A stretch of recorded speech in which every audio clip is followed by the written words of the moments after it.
الدين. As we mentioned before, that the da'wah, it was on like 3 stages. Everybody know that.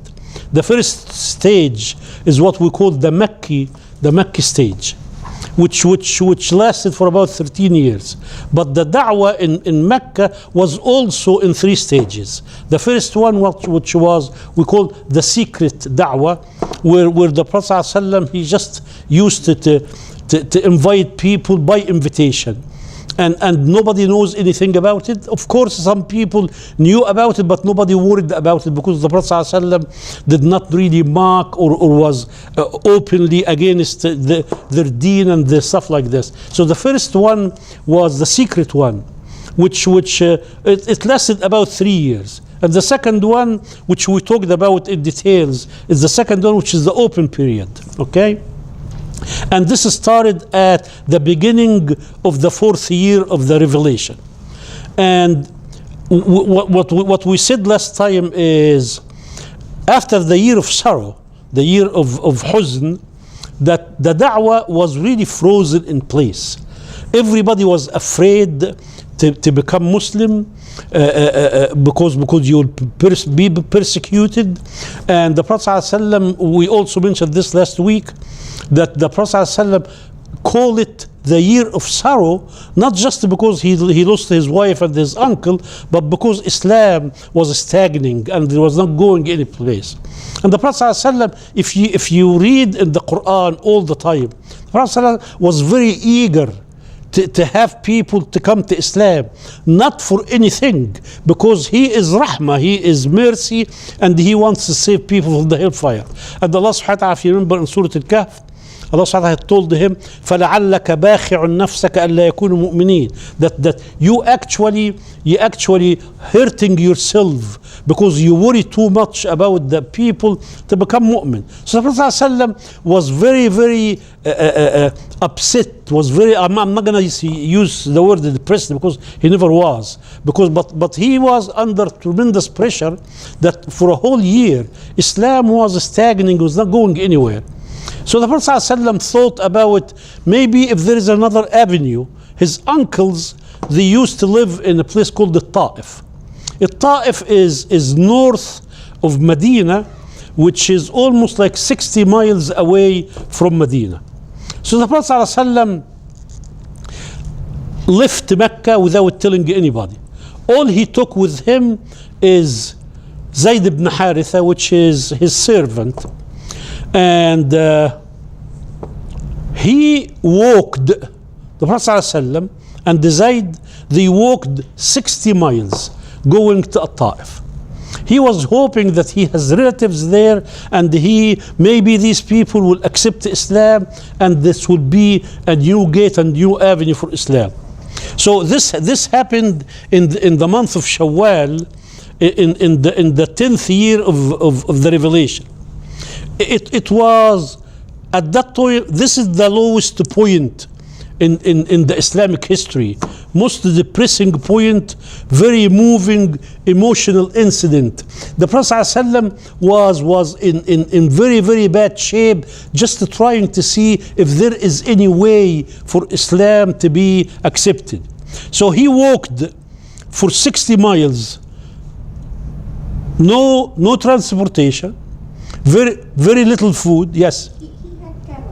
They would not, the Prophet ﷺ, they had bounty over his head. The Prophet ﷺ, after what's his name, after Abu Talib died and Khadija died, he had absolutely no protection inside, no protection outside.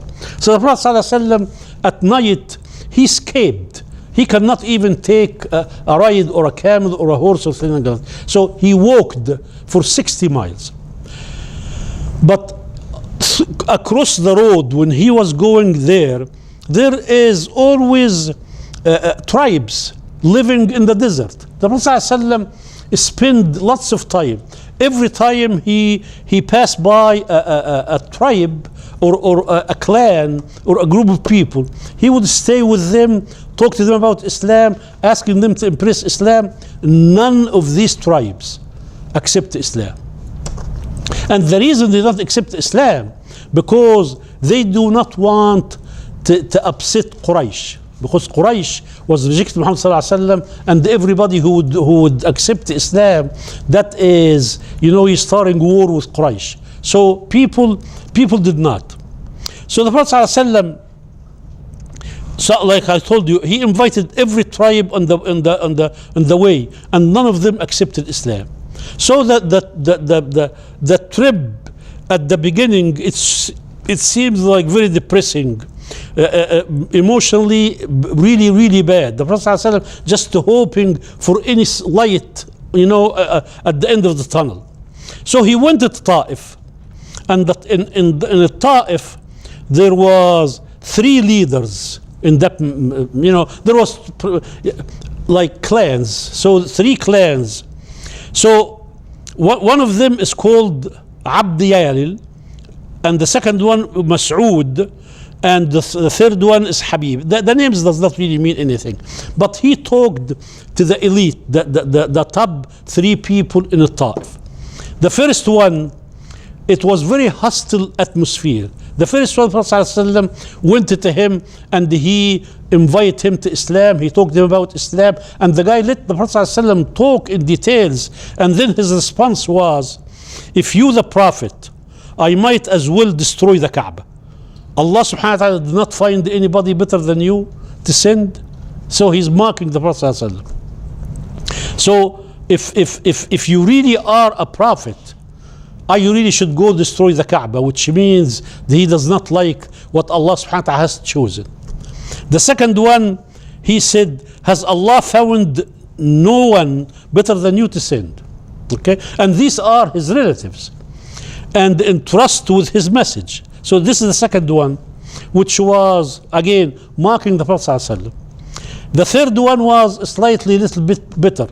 He say, if you are truly the messenger of Allah, you are at a level which is higher than me, I cannot talk to you. You are much higher than me. And if you were a liar, you are at a level that which is very low than me, much lower than me, and also in the second case, I do not want to talk to you. So he also mocking the Prophet ﷺ. He said, if you are a prophet, you're too high for me. If you are a liar, you are too low for me. Okay. So the Prophet ﷺ told them, can you just keep this between you and I, and let me talk to people in a time? They said, go ahead and talk to them. So he asked them to keep them between them, and he spent 10 days and 10 nights. Did not leave anybody who have any kind of say in the Taif, except he invited him to Islam. And at the end, they told him, get out of our country. Leave and just get out. But the Prophet ﷺ was actually hurt physically. So they cursed him, they stoned him in his way out. Prophet ﷺ, his head was cut and his feet was bleeding, and Zayd ibn Haritha, he used to just try to protect the Prophet ﷺ as much as he can. So he was bleeding. Zayd was also trying to shield him, but he also was wounded in the head because they were throwing stones and stuff like this to them. So the Prophet ﷺ actually sustained unbearable torture that overweight what he was facing in Mecca. So he was going to Taif, hoping for some relief, and things were really worse, because the Prophet ﷺ was never really beaten that bad and tortured that bad in Mecca. So he was going to get some hope, and he was tortured even worse than what happened in Mecca. The Prophet ﷺ left, but he left when he was going out of Taif. He was people around his road stoning him, and the kids are cursing him and stuff like this, him and Zayd ibn Harisa. So he left bleeding, and he sat by a garden, and this is the dua that he made to Allah subhanahu wa ta'ala, one of the most beautiful dua. He raised his hand, he was sitting under a tree, and he raised his hand and he say, Allahumma inni ashku ilayka da'fa quwwati. Oh Allah, to you I complain about my weakness, and I complain to you about my helplessness. Wa qillata hilati, that also my lack of resources. Wa hawani ala nas, ya Allah, and my insignificance in the eyes of people. Just think about this. Because we today, we think that people are mocking us and people making fun of us. Just think about what the Prophet ﷺ went through. Allahumma inni ashku ilayka da'fa quwwati. Oh Allah, to you alone I complain about my weakness. Wa qillata hilati, my weakness and helplessness. Wa qillata hilati, my lack of resources. Wa hawani ala nas, and my insignificance in the eyes of people. Ya Arham al-Rahimin. Now, look at the beauty of Muhammad sallallahu alaihi wasallam. He is being tortured. There is absolutely no hope in his, and he remember Allah subhanahu wa ta'ala. Yeah, did he say, oh Allah subhanahu wa ta'ala, you the one, you are muntaqim, you are jabbar, help me? No, he say, Ya Arham al-Rahimin. Oh, you are the most merciful of mercifuls. أنت رب المستضعفين. You are the Lord of the vulnerable and the weak. وأنت ربي, and you are my Lord. Never raised his hand to make dua against the people in Taif. And he did not remember Allah subhanahu wa ta'ala as the one who will give him revenge, the one who will get even with these people.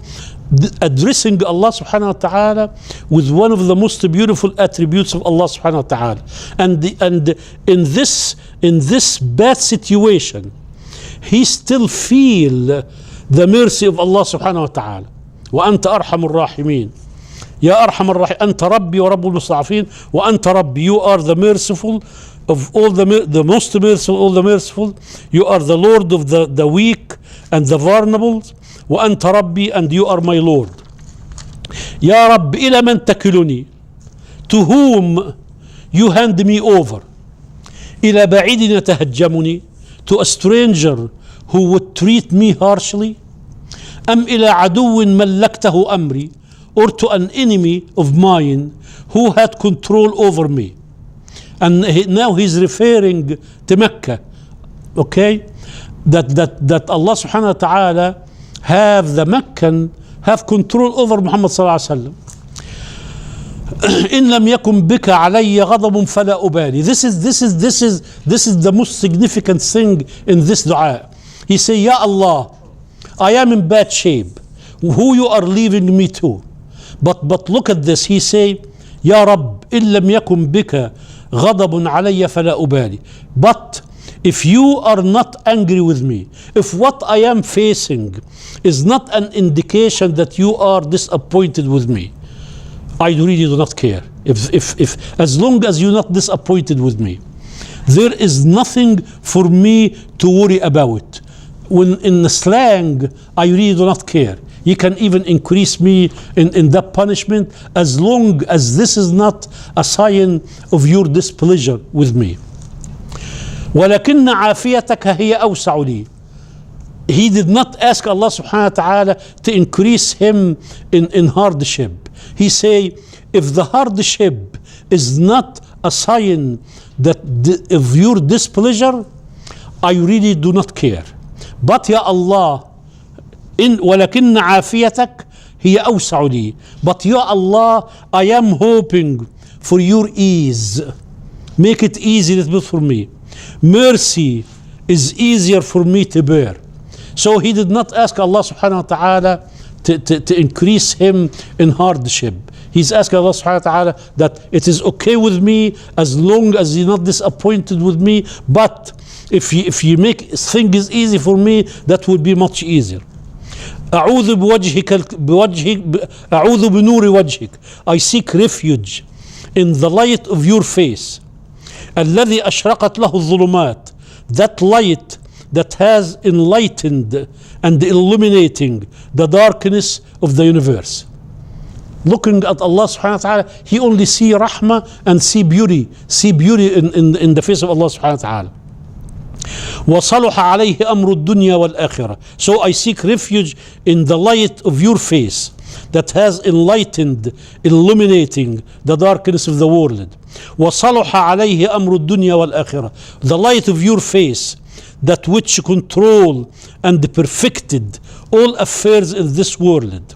أن تنزل بي غضبك, as well as the hereafter. May it never be that I should be subjected to your wrath or descend upon me. No matter what happened, whether you accept my dua or not, I hope that you will never be disappointed with me at any point in time. أو يحل علي سخطك, or that you should be angry with me and that your wrath descend on me. لك العتبى حتى ترضى. يا الله لك العتبى حتى ترضى. One of the beautiful words in Arabic. لك العتبى حتى ترضى. Oh Allah, you have the right to disgrace and shame me. You have the right to do anything you want. ولا حول ولا قوة إلا بك. Until you please, and there is no power or resources but yours alone. You understand? One of the most beautiful dua. When he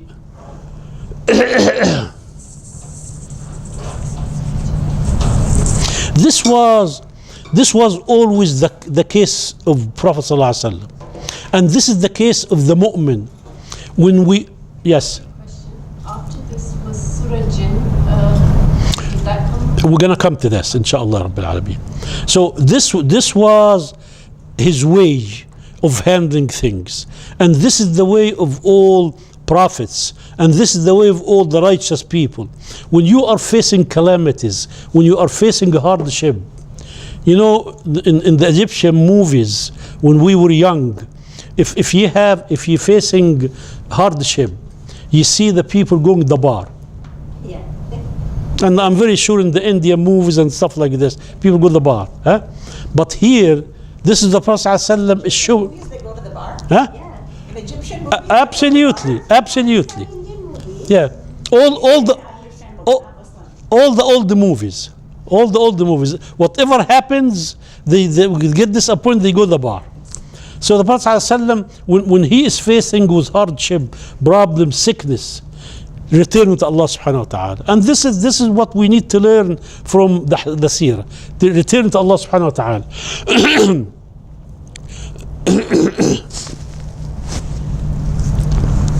Now, when the Prophet ﷺ left and he made that dua, there is two people were watching this. Two people in Taif. A guy called Utbah wa Shaybah. Two guys. They have a beautiful garden, and they saw the Prophet ﷺ being tortured and humiliated and stuff like this. So they seeing him in helpless situation. So they had a servant called the Addas. So they said their heart was slightly tender, and they give Addas some grapes, a beautiful vine of grape, and they say, go give it to him. So Addas went and he gave the grapes to the Prophet ﷺ. And the Prophet ﷺ held the grapes, and he took one grape and he said Bismillah. So Addas told him, what did you say? Can you say it again? He say Bismillah. قال ما هذا الذي تقول. This what you said, nobody here knows that. I never heard that before in this area, but from you. The Prophet ﷺ told him, where are you from? He say, I am from Nineveh. Nineveh is the place where Sayyidina Yunus Jonah it was. Okay, so Addas told him, I am min Nineveh. The Prophet ﷺ told him, min qaryat al-rajul al-salih, are you from the village of the righteous man Jonah? Addas told him, how do you know about Jonah? He say he's a prophet and I am a prophet. Addas fell down, started kissing the Prophet's hand and his feet. So when he went back, his masters, reprimanded him. They beat him. How did you do that? And he say, this is a prophet of Allah. You guys can do anything to me. I follow him. Addas became Muslim.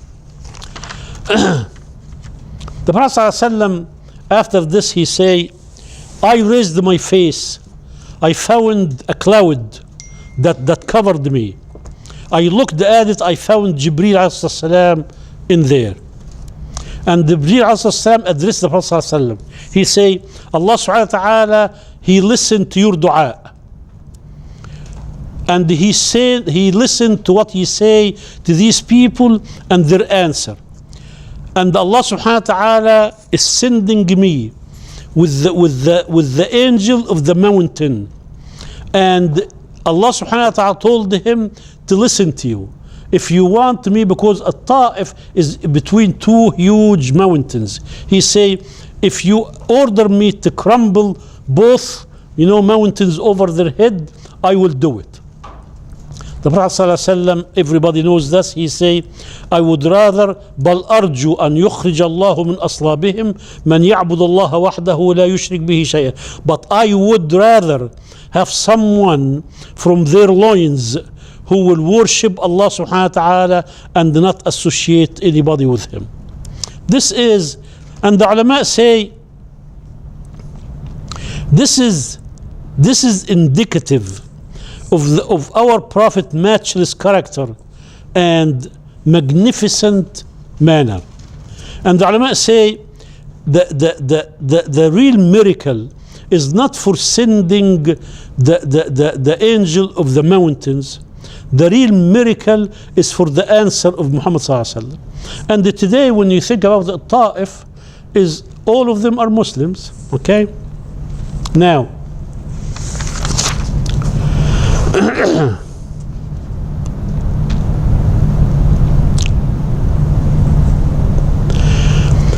the ulama say, what did we learn from this incident? We face trials, we face tribulation, we face suffering. As a Muslim, when you are faced with hardship, when you faced with sickness, any trial, anything, any tribulation, before you lose your head, before you go nuts about your situation, just to compare it to what the Prophet ﷺ had.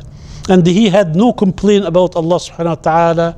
He remembered Allah subhanahu wa ta'ala as the merciful, the most merciful of all the mercifuls. Never really made dua against anybody. Was hoping that everybody would become Muslim. So again, when we face trouble, just to try to compare what's your trouble comparing to the trouble of the Prophet ﷺ. And they say also, Allah subhanahu wa ta'ala, out of this dark cloud, one person embraced Islam, which is Addas. And this is, think about it.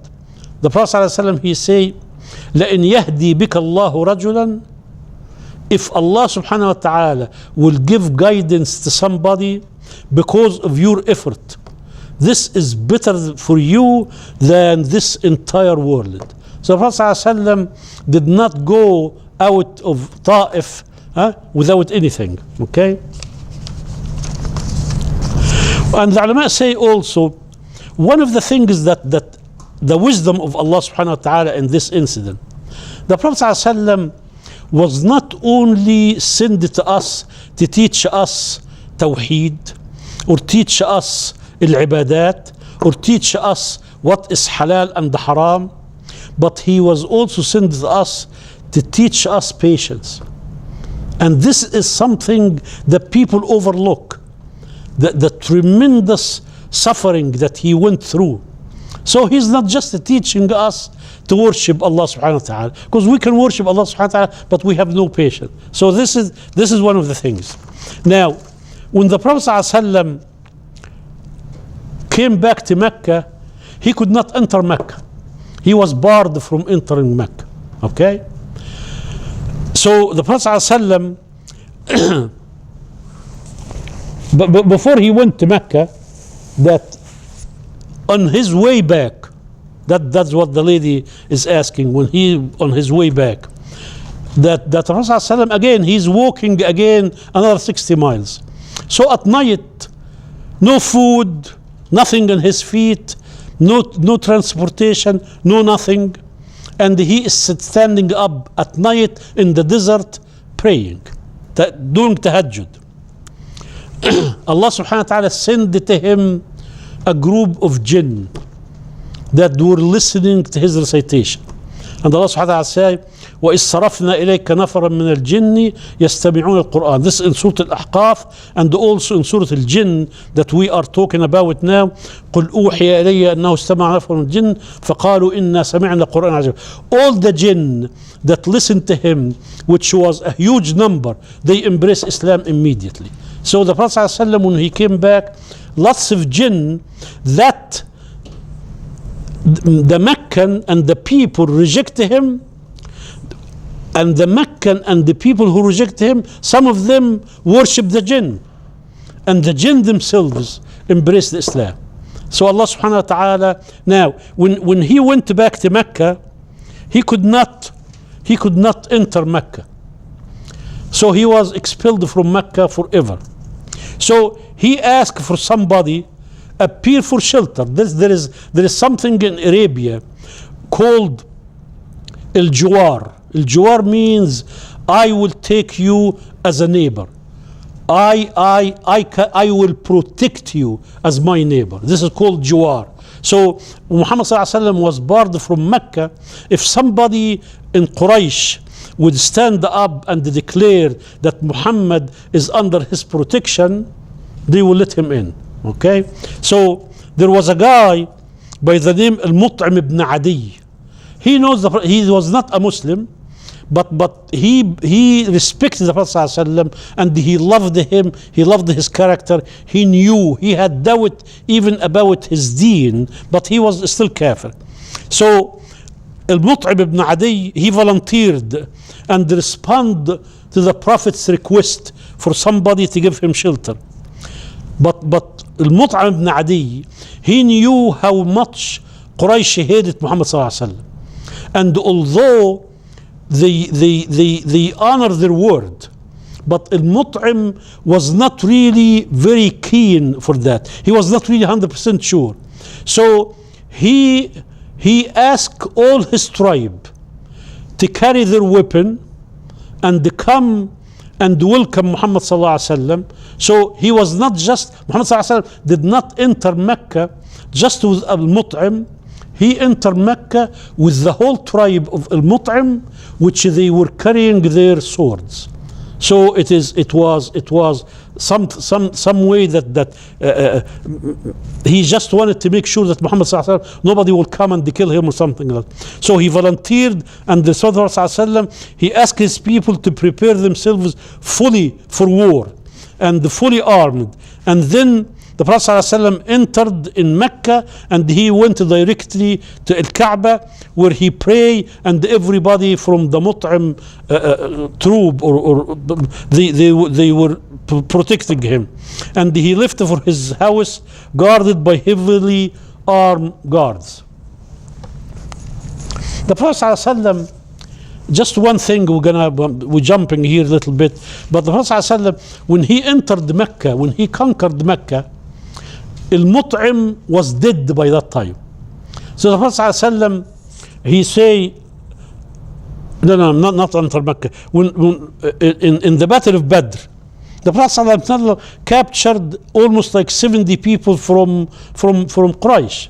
So the Prophet ﷺ, he say, if The Prophet ﷺ never forgot that favor that Al-Mut'im did to him.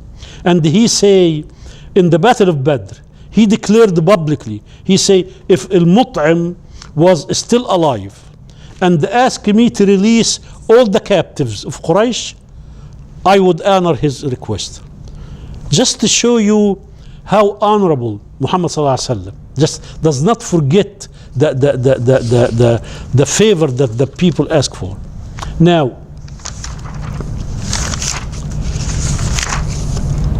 the ulama say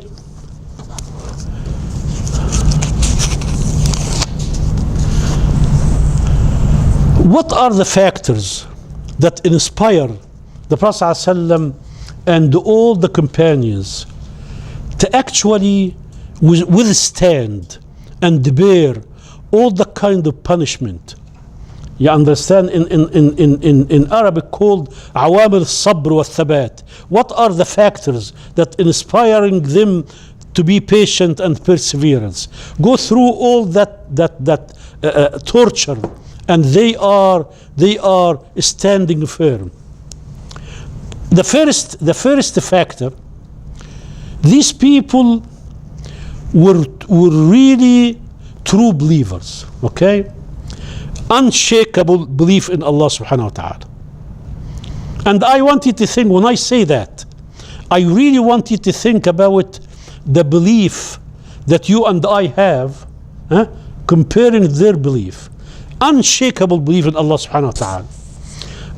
Allah subhanahu wa ta'ala, he say, يثبت الله الذين آمنوا بالقول الثابت في الحياة الدنيا والآخرة. Allah subhanahu wa ta'ala promise, if you are a truly believer, which means that your life revolve around Allah subhanahu wa ta'ala.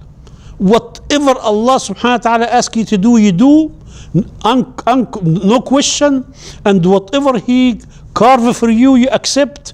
You have absolutely no doubt, solid belief of Allah subhanahu wa ta'ala. Allah subhanahu wa ta'ala, He say, these people, يثبت الله الذين آمنوا بالقول الثابت.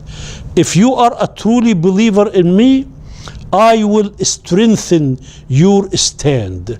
You will never be shaken, whether physically or emotionally.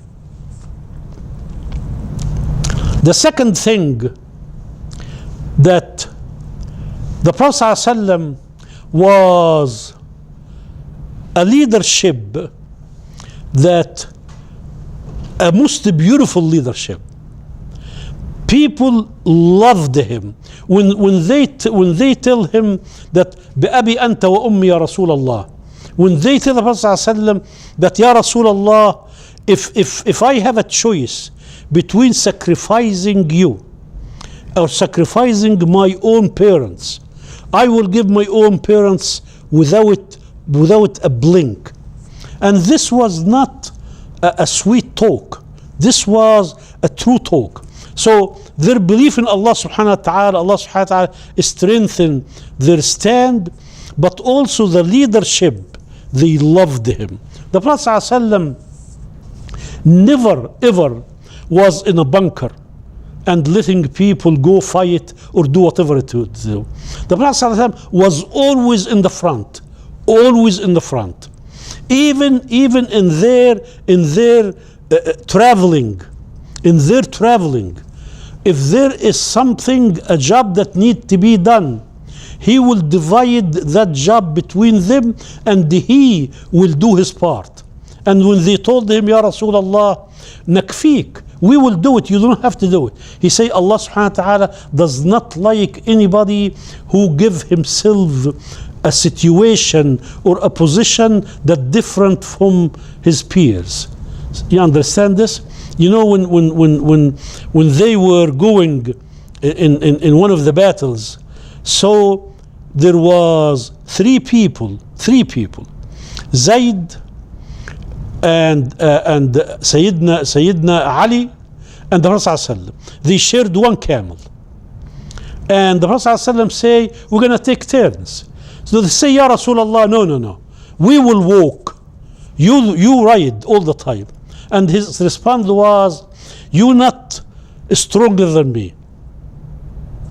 We all strong. So I'm just as young as you are. And I am in need of the reward from Allah as much as you do. You understand this? This is the Prophet ﷺ. So their true love for the Prophet ﷺ, and he was the one who really loved them and take care of them. That was also another one of the things that the ulama say, that the Prophet ﷺ was, and I want you to write this, he was the best presentation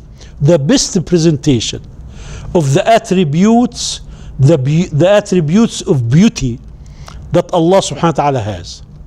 So when you talk about Rahmah, Ar-Rahman Ar-Rahim, when you talk about Al-Kareem, when you talk about Al-Aziz, when you talk about all the beautiful attributes of Allah subhanahu wa ta'ala, the Prophet ﷺ acquired these, and he was the best presentation for these beautiful names that can humanly be possible. Nobody can be as Rahim as Muhammad ﷺ, and this was the top that human being can have. The third thing that was what they call the overwhelming sense of responsibility.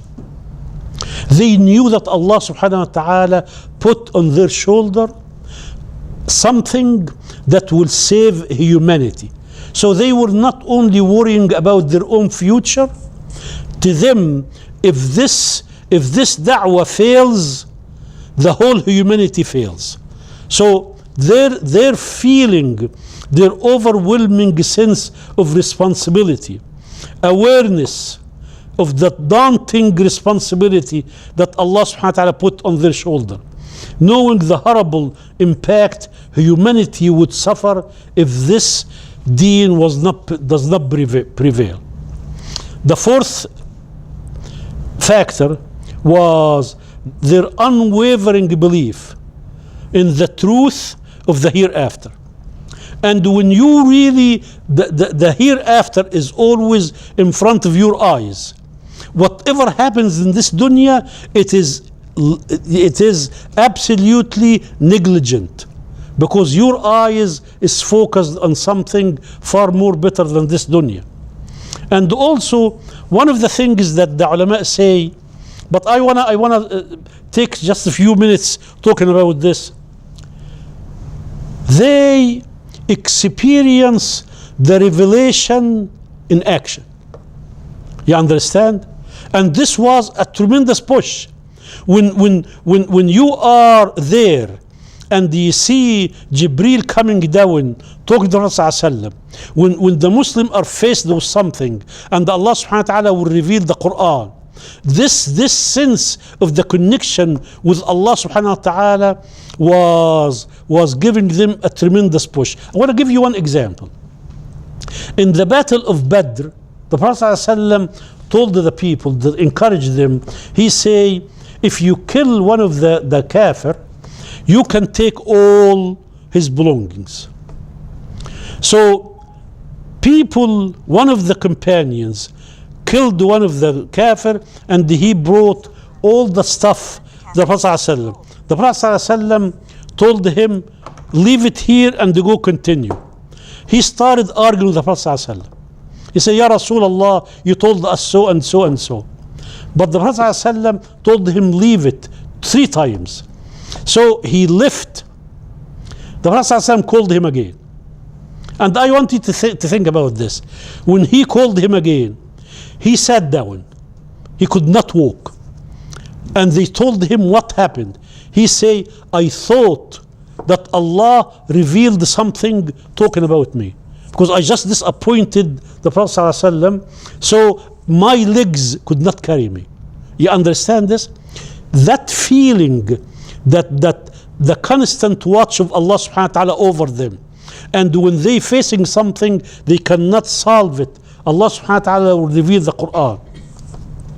There is everybody knows who is Ayman.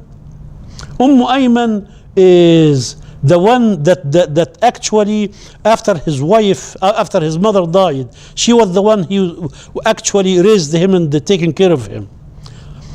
when the Prophet ﷺ died, Sayyidina Abu Bakr, Sayyidina Umar went to visit Ayman, because Ayman, the Prophet ﷺ considered her his mother. So they went to visit her, and she started crying. And they say, why are you crying? The Prophet ﷺ is with Allah. She said, Wallahi, I am not crying because he died. I know he is in much better place, but I am dying because we do not see Jibreel anymore. Jibreel does not come to us anymore. Inqita' al-wahy. Okay. The last thing that I want to talk about, the last factor, is Allah subhanahu wa ta'ala give them tremendous glad tidings of success. Allah subhanahu wa ta'ala at the worst time, when people thought that Islam will be uprooted, Allah subhanahu wa ta'ala will reveal the Quran. He say, سَيُهْزَمُ الْجَمْعُ وَيُوَلُّونَ الدُّبُرِ. The Prophet, Allah subhanahu wa ta'ala, he say in Surah Al-Nahl, سَيُهْزَمُ الْجَمْعُ, your enemy will be defeated, and they will run away and turning their backs to you. Okay. This is his trip to Taif, and inshallah next week we're going to talk about the last season of Hajj, and then we're going to talk about Al-Isra wal Mi'raj inshallah.